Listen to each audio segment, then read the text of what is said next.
Assalamu alaikum, Dr. Zakir Naik. Wa alaikum assalam wa rahmatullahi wa barakatuh. In this verse of the Quran of Surah Tawbah, chapter number 9, verse number 24, Allah is saying, قُلْ إِنْ كَانَ آبَاؤُكُمْ, whether it be for fathers. And you know the Quran respects the parents the highest after Allah subhanahu wa ta'ala. Allah says in the Quran in Surah Isra, chapter number 17, verse number 23 and 24, we have ordained for you that you worship but one Allah, and that you be kind to your parents. So after Allah comes the parents. That you be kind to your parents, and if one of them or both of them reach old age, do not say a word of contempt. Don't say off to them. That means one or both of your parents reach old age, whatever they say, you cannot retaliate. You can't even say off to them. So much you have to respect them. Don't say off to them, but rather address them with honor. Lower to them your wing of humility and pray to thy Lord that bless them as they cherished me in childhood. According to the verse of the Quran, respecting the parents is of utmost importance. After worshipping Allah, come respecting your parents. Allah says in Surah Nisa chapter 4 verse number 135, Ya ayyuhalladhina amanu, O you believe, stand out for justice as witness to the truth of Allah subhanahu wa ta'ala, even if it be against yourself, against your parents, against your relative, rich or poor.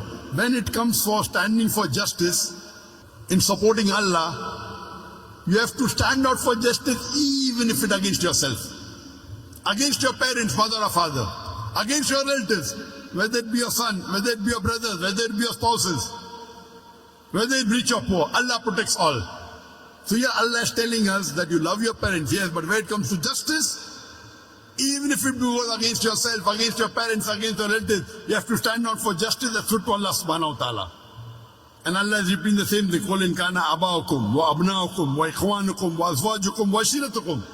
Say whether it be for your fathers, or for your sons, or for your brothers, or for your spouses, wives and husbands, or for your relatives. And Allah continues, وَأَمْوَالٌ اقْتَرَفْتُمُوهَا, and the wealth that they have amassed.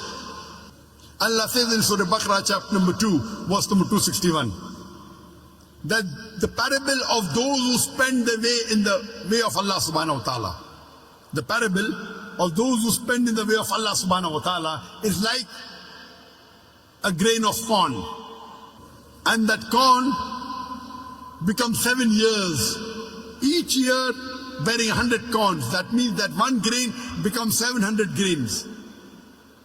Allah says, if you spend in the way of Allah, Allah will give you 700 times profit. In business terminology, 70,000% profit. If you spend in the way of Allah subhanahu wa ta'ala, Allah promises you 70,000% profit, 700 times profit. And Allah continues, Allah will give you much more. That means minimum profit Allah has guaranteed you if you spend in the way of Allah is 70,000%, 700 times profit. Allah continues, وَأَمْوَالٌ اقْتَرَفْتُمُوهَا وَتِجَارَةٌ تَخْشَوْنَ كَسَادَهَا وَمَسَاكِنُ تَرْضَوْنَهَا. The wealth you have amassed, the business in which you deal, the house in which you live, what are your considerations? Why are you afraid to do dawah? Why are you afraid to go for jihad in the way of Allah subhanahu wa ta'ala, striving in the way of Allah subhanahu wa ta'ala? Are you worried about your wealth, the business in which you deal? Okay, if I do dawah with a non-Muslim, maybe I will lose my business. Maybe I'll have less customers. The wealth you have amassed, the business in which you deal, the house in which you live. Are you afraid that if you do dawah, strive and struggle in the way of Allah subhanahu wa ta'ala, whether it be striving physically, whether it be striving for dawah, whether it be striving to explain the Quran, are you afraid of your fathers, of your sons, of your brothers, of your spouses, wives and husbands, of your relatives, the wealth you have amassed, the business in which you deal, the house in which you live? And Allah continues, أَحَبَّ إِلَيْكُم مِّنَ اللَّهِ وَرَسُولِهِ وَجِهَادٍ فِي سَبِيلِهِ. If you love all these 8 things more than Allah, more than His Rasul, and doing jihad in the way of Allah subhanahu wa ta'ala and striving in the way of Allah subhanahu wa ta'ala. Allah says, فَتَرَبَّصُوا, wait. When Allah says wait, what does He mean? He's giving you a warning. For example, in the school, there is a bully who bullies a junior student. And the junior student tells that big bully who's a senior student, wait till I get my elder brother. And his elder brother happens to be a big gangster. So when the junior student is telling the senior student, wait, he's actually giving him a warning, you buzz off. You get out, otherwise you'll be taught a lesson.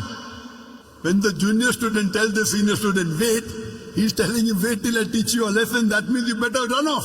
So when Allah says, فَتَرَبَّصُوا, Allah is telling us Muslims, you better improve. فَتَرَبَّصُوا حَتَّى يَأْتِيَ اللَّهِ بِأَمْرِهِ, until Allah brings about His decision unto you. Wait, otherwise Allah will bring upon destruction unto you.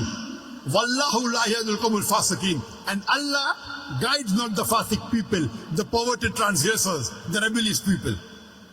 So Allah is giving a warning in verse number 24, Surah Tawbah, to all the Muslims that you should love Allah and His Messenger and doing jihad in the way of Allah subhanahu wa ta'ala more than anything else.